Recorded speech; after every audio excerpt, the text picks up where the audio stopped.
Hello, and welcome to You Don't Need 10. Welcome back if you've been here before. Welcome if you are new. If you are new, maybe at some point you get the opportunity to go to youdon'tneed10.com and learn just a little bit more about us. You'll find our history, our background, whatever. This is the audio recordings for the blog post. So every Tuesday, there's a new blog post, and we're on week number 151. So I started in the fall of 2021, just kind of sharing little bits of our story on a day-to-day basis. I'd written a book about my daughter and just felt like we weren't done telling her story. So every week on a Tuesday, there's a new blog post update to kind of talk a little bit about what we have going on. Today is July 30th, 2024, and it's a Tuesday. So I'm recording the blog post on the same day that it was posted. I'm audio recording it. Rare, but I'm doing it. So today is called The Times. I'm sure we've all heard sayings like sign of the times, or the times they are changing, or simply the times. Sign o' the Times or Sign of the Times are both song titles, one by Prince and one by Harry Styles. In both cases, I have decided they have a negative tone. The Times They Are a Changin', also a song title, this one by Bob Dylan, also a negative aura, was about the generation gap and the political divide in the 1960s. In all these cases, the change in times is written negative and reports negative change in the world. I'm a Charlie Daniels Band fan, so I also like the version he sings, but originally it was by Bob Dylan and starts out with, "Come gather round, people wherever you roam, and admit that the waters around you have grown." That's the part I want to focus on today. Not the negative part that the waters have grown and soon you'll be drenched, but think of growth in a more positive way.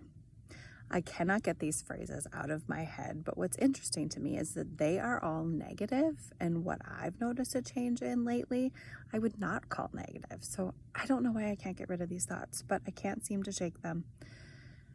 Maybe it's because I've been writing so much lately about perspective and choice, and you choose to see what you want and how you want to see it, that I'm choosing to think positive change instead of negative. I've talked a lot on the blog about music and the effect that it has on our entire home. Music in our home is felt, and our feelings are often processed through music. It's a great big circle in the Wyman house. The last few weeks, I cannot help but think of The Times.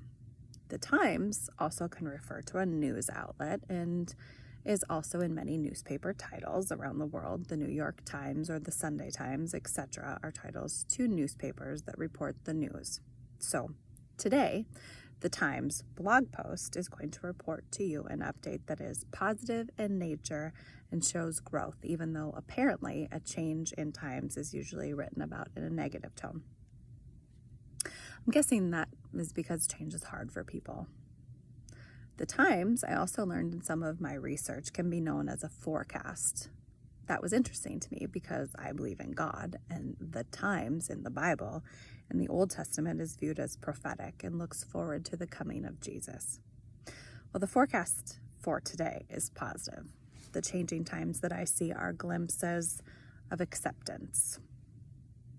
I went down a very long rabbit hole today, and if you're still with me, thank you. I appreciate it. Those thoughts have been swirling around in my head, wanting to come out. But more importantly, to tell the story that I see glimpses of Paisley accepting Paisley for who she is.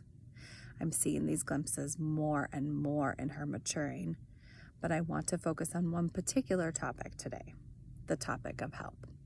I see the times changing in her world by the recent encounters where she has asked for help. If you've been following along over the years, you've probably heard many stories of people trying to help Paisley, and the world completely explodes. Her whole life, as long as I can remember, she has not wanted help from anyone for anything. Anyone that ever asked her if she needed help was written right out of her life. She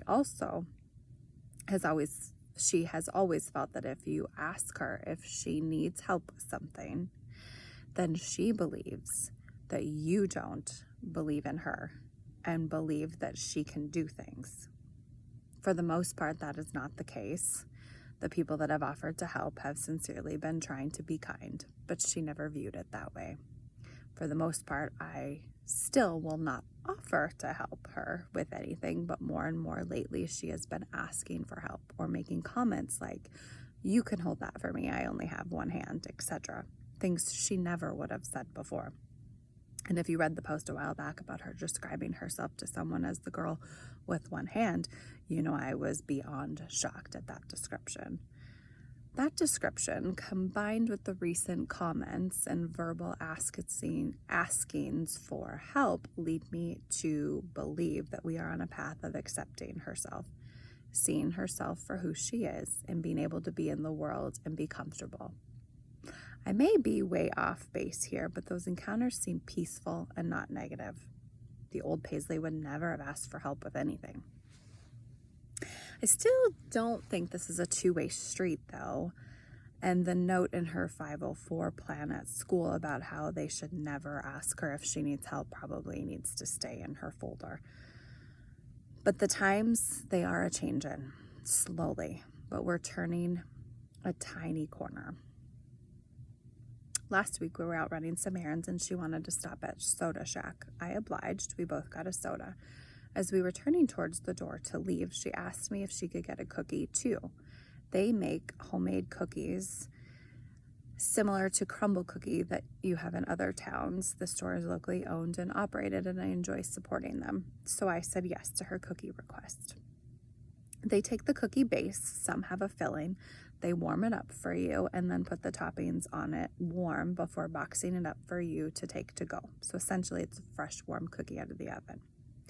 As we were waiting for the cookie process, she leaned over to me and said, "When they come to show me the cookie in the box and give it to me, can I hand you my soda so I can easily take the cookie and we can leave?"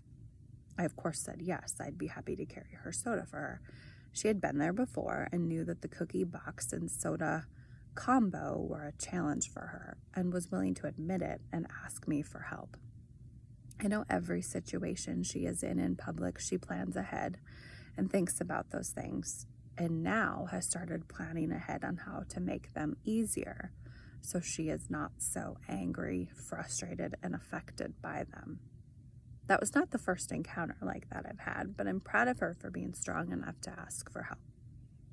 There was another one recently where we were walking up to the car and she was carrying some stuff and asked me to get the car door for her.